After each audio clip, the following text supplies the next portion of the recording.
ہم خدا کی وہ برکتیں جو خدا ہم سب کو دینا چاہتا ہوتا ہے اسے پورے طور پر حاصل نہیں کر پاتا۔ آج ہم نے دیکھا کہ یسوع مسیح اپنے پہلے معجزے کے دوران، اس سے پہلے مقدسہ مریم کے پیار کو، ان کی محبت کو سمجھتے ہوئے ان لوگوں کے لیے جو کانا گلیل میں موجود تھے معجزہ فرمایا۔ ذرا غور کریں کہ ہوا کیا۔ مقدسہ مریم نے ان لوگوں سے کہا کہ جو یہ تم سے کہتا ہے وہ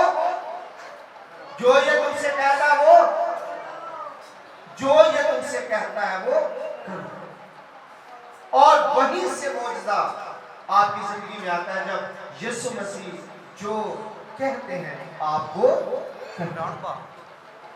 اور دیکھیں کہ وہاں پہ جو لوگ موجود ہیں انہیں حکم کیا دیا جاتا ہے؟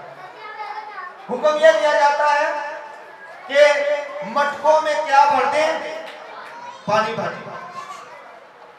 مٹکوں میں پانی بھر دیں۔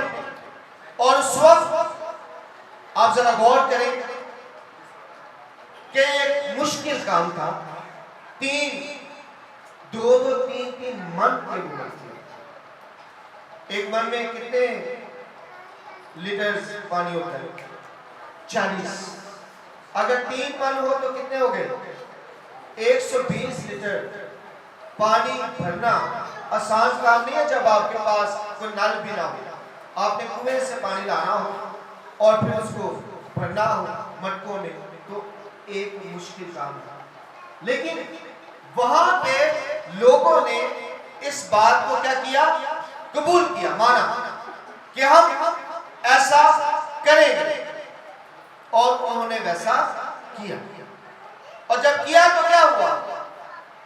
وہ پانی میں بن گیا۔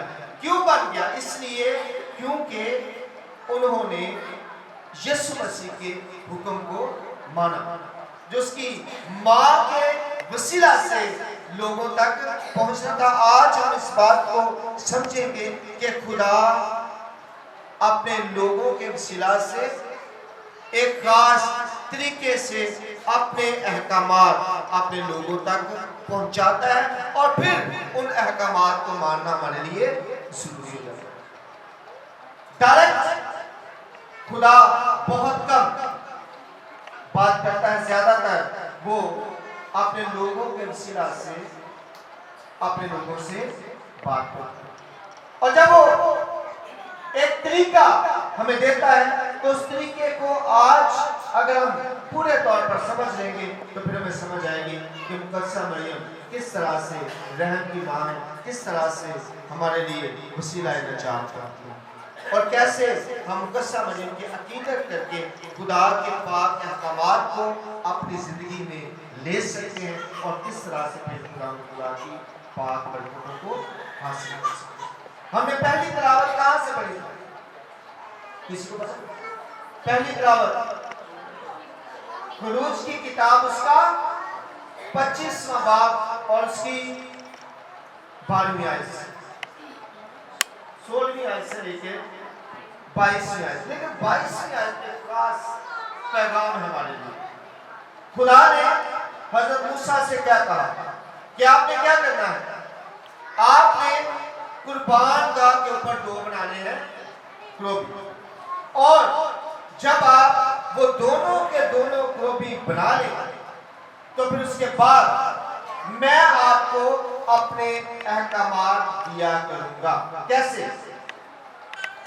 قربان گاہ کے اوپر سے کروبیوں کے درمیان سے، قربان گاہ کے اوپر سے کروبیوں کے درمیان سے میں آپ کو اپنے احکامات دوں گا۔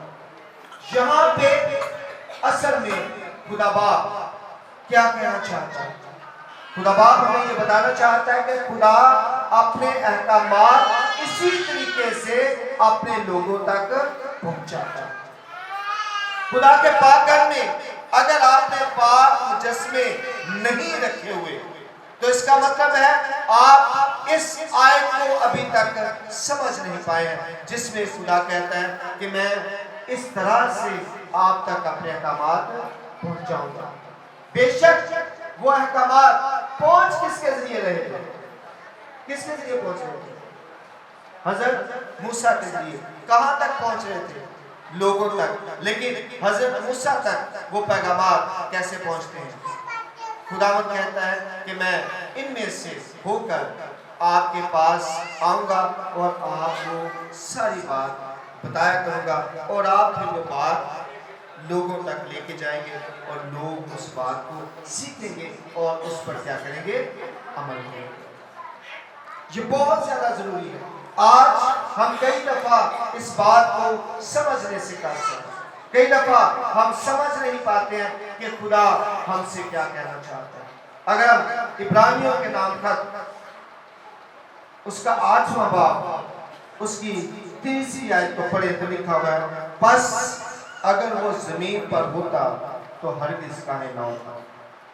اس لیے کہ شریعت کے موافق گزرانے والے موجود ہیں جو آسمانی چیزوں کے نمونے اور سائے کی خدمت کرتے ہیں. کس کی خدمت کرتے ہیں؟ آسمانی چیزوں کے نمونے اور سائے کی خدمت کرتے ہیں. مطلب وہی ہے آسمانی چیزوں کے نمونے. خدا نے حضرت موسیٰ سے یہ کہا کہ جو کچھ تُو نے آسمان پر دیکھا جو کچھ تُو نے آسمان پر دیکھا ہے ہو بہو اسی طرح کی نقل آپ نے کہاں تیار کرنی ہے؟ زمین پر. جیسی ہیکل تجھے میں نے آسمان پر دکھائی ہے اسی طرح کی تو نے زمین پر تیار کیا. جس طرح کا نقشہ میں نے آسمان پر آپ کو دکھایا ہے اسی طرح کا آپ نے زمین پر تیار کرنا ہے. اور جب آپ اسی نقشے کے مطابق زمین پر تیار کریں گے تو پھر میں آپ کو اپنے احکامات دوں گا. جیسے کہ آج آپ نے دیکھا خروج 25 بار خدا کہتا ہے کہ میں اپنے احکامات اسی طریقے سے آپ پر نازل کیا کروں گا. یعنی کہ میں اپنی باتیں آپ کو بتایا کروں گا جو آپ نے آگے جا کر بتانی ہے. اس نقشے کو ذرا غور سے دیکھیں.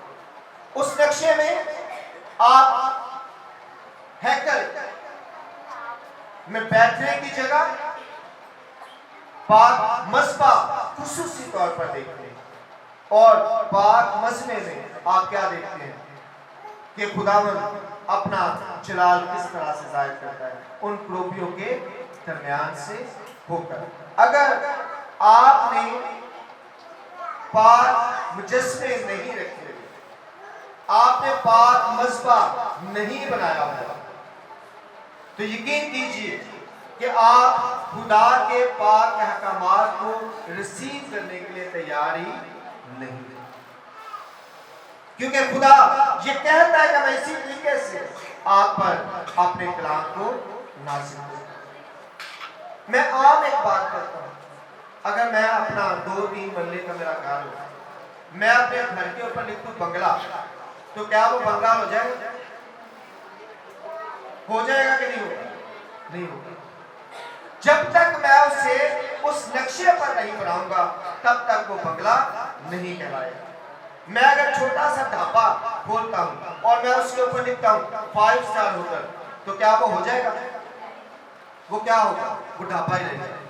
وہ 5 سٹار ہوٹل تب بنے گا جب میں اسے 5 سٹار ہوٹل کے نقشے پر بناؤں گا.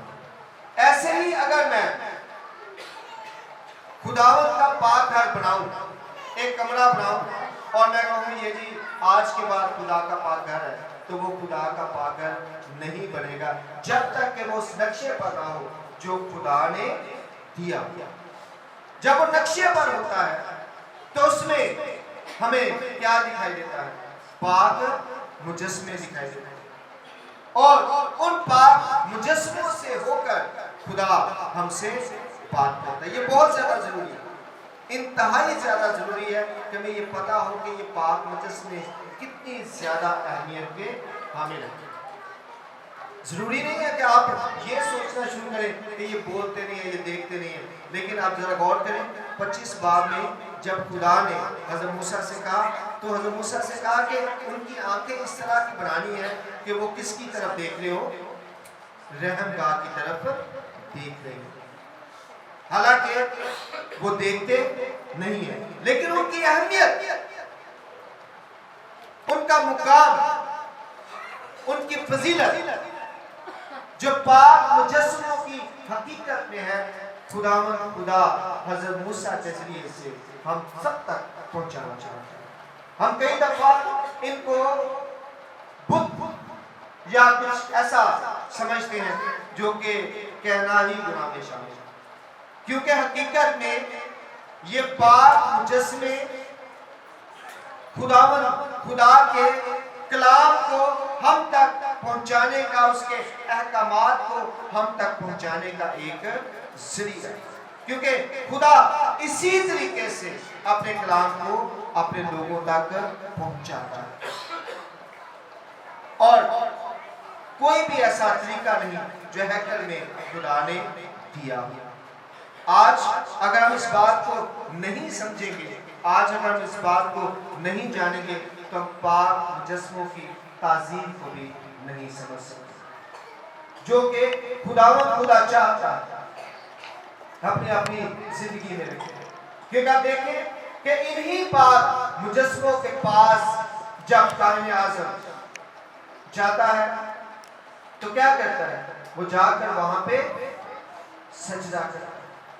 یہ جو سجدہ ہے یہ حقیقی طور پر وہ تعظیمی سجدہ ہے جو خدا چاہتا ہے کہ ہم اس کے مقدسین کو کریں، کیونکہ پولس رسول کہتے ہیں کہ آپ کو ان مقدسین میں شامل ہونا ہے۔ آپ کا وطن یہ نہیں ہے، بلکہ آپ کا وطن کہاں پہ ہے؟ اوپر ہے، آپ آسمانی ہیں، اور آپ نے ان مقدسین کے ساتھ جا کر ملنا ہے۔ اب جس کے ساتھ مجھے ملنا ہوتا ہے، میں اس کے ساتھ رابطے میں رہوں گا کہ نہیں رہوں گا؟ مجھے اگر کسی کے ساتھ ملنا ہے تو میں اس کے ساتھ پہلے کیا بناؤں گا؟ رابطہ بناؤں گا۔ اگر میرا اس کے ساتھ رابطہ ہے تو پھر میں اس کے ساتھ کیا کروں گا؟ ملوں گا۔ اگر میرا اس کے ساتھ رابطہ نہیں ہے تو میں کبھی بھی اس کے ساتھ مل نہیں سکتا۔ اب مقدسین کے ساتھ، ہم مقدسین کے ہم وطن ہیں۔ کن کے ہم وطن ہیں؟ مقدسین کے ہم وطن ہیں۔ تو جن کے ہم وطن ہیں ان کے ساتھ ہمیں زمین پر اپنا رابطہ پہلے قائم کرنا۔ یہی بات ہے کہ ہم پاک مجسمے جو ہے وہ بناتے ہیں، کیونکہ ہمیں زمین پر پہلے ان کے ساتھ رابطے میں رہنا ہے، اور پھر اس کے بعد آسمان میں ان کے ساتھ رابطے میں رہیں گے۔ اگر ہم زمین پر ان کے ساتھ رابطے میں نہیں ہیں تو آسمان پر بھی ہم ان کے ساتھ رابطے میں نہیں رہ سکتے ہیں، کیونکہ زمین پر ہم نے ان کے ساتھ کوئی بھی رابطہ نہیں رکھا، اور یہ رابطہ خدا نے ہمیں دیا، یہ طریقہ خدا نے ہمیں دیا، یہ بات خدا نے ہمیں بتائی، جو بھی بنا کر اصل میں خدا چاہ کیا رہا، خدا نے کیا ایسا؟ خدا نے اس لیے کیا تاکہ آسمانی یعنی کہ مقدسین جو آسمان پر ہیں اور جو زمین پر ہیں ان کے درمیان رابطہ ہمیشہ قائم رہے۔ آج جب مقدسہ مریم کے پاک مجسمے کی تعظیم کر رہے ہیں تو ہم مقدسہ مریم جو کہ آسمان پر ہیں ان کے ساتھ ایک خاص راستے میں آگے ہیں، ایک خاص ریلیشن ہم نے ان کے ساتھ قائم کر لیا، اور جب ہم ان کے ساتھ ایک خاص ریلیشن قائم کرتے ہیں تو پھر سمجھے ہم نے خدا کے ساتھ ایک خاص ریلیشن قائم کر لیا، کیونکہ جب ہم خدا کے مقدسین کے ساتھ اپنا رشتہ، اپنا رابطہ مکمل کرتے ہیں تو خدا اپنے پاک احکامات کو ہماری زندگی میں داخل کرتا ہے، اور جب ہم خدا کے پاک احکامات کو اپنی زندگی میں لے کر ان پر عمل کرنے لگتے ہیں تو پھر ہم خدا کی پاک برکات کو حاصل کرتے ہیں۔ آج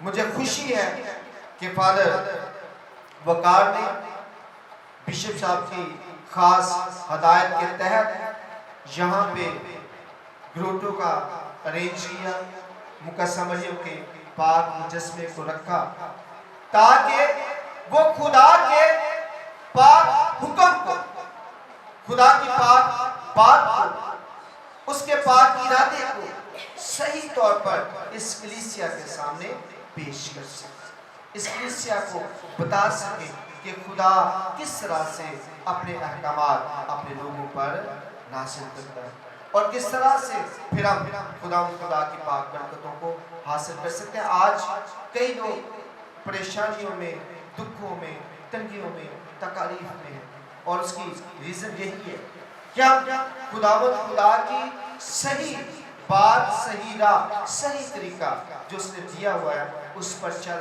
نہیں رہے، بلکہ ہم نے اپنے طریقے ایجاد کیے ہیں۔ ہم یہ سوچتے ہیں کہ خدا ڈائریکٹ نہیں ہماری سن سکتا، یقینی طور پر سن سکتا ہے، لیکن وہ چاہتا ہے کہ وہ طریقہ، وہ میتھڈ جو اس نے دیا ہے ہم اسی طریقے کے تحت چلیں۔ باقی میں بھی مسئلہ یہ ہے، خدا نے کہا کہ آپ نے جو میں کہتا ہوں اس کے مطابق چلیں، یہ درخت ہے، یہ اس کا پھل ہے، آپ نے اس کو نہیں کھانا۔ مگر ابلیس کیا بتا رہا ہے کہ یہ کون سی بات ہے، اس سے تو آپ کو عقل آئے گا۔ آج بھی ابلیس یہی بات بتا رہا ہے کہ یہ کون سا طریقہ کار ہے، یہ تو عقل سے باہر کی بات ہے، یہ کون سی سمجھداری ہے کہ آپ مجسموں کے سامنے جا رہے ہیں، یہ کون سی سمجھداری ہے کہ آپ ان کی عقیدت کر رہے ہیں، یہ کون سی سمجھداری ہے کہ آپ ان کی تعظیم کر رہے ہیں۔ لیکن ہم نے اس بات کو نہیں لینا، ہم نے اس بات کو لینا کہ خدا کیا چاہتا ہے، خدا کا کیا فیصلہ ہے، خدا کس طرح سے خوش ہے، خدا کیسے راضی ہے۔ جیسے خدا راضی ہے، جس طرح سے خدا خوش ہے، جو خدا نے طریقہ بتایا ہم نے اس طریقے پر بغیر سوچے سمجھے عمل کرنا ہے۔ جب ہم خدا کے ساتھ کسی طرح کی بھی کوئی بھی ایسی بات نہیں کرتے، کوئی کنٹرڈکشن نہیں ہوتا، تو پھر یقینی طور پر خدا ہمارے ساتھ رہتا ہے۔ اور ایک بات بڑی واضح ہے مقدسہ مریم کے حوالے سے کہ خدا کا کلام جبرائیل فرشتے کے ذریعے سے جب مقدسہ مریم پر نازل ہوتا ہے تو ایک بار حضرت جبرائیل کہتے ہیں کہ خداوند تیرے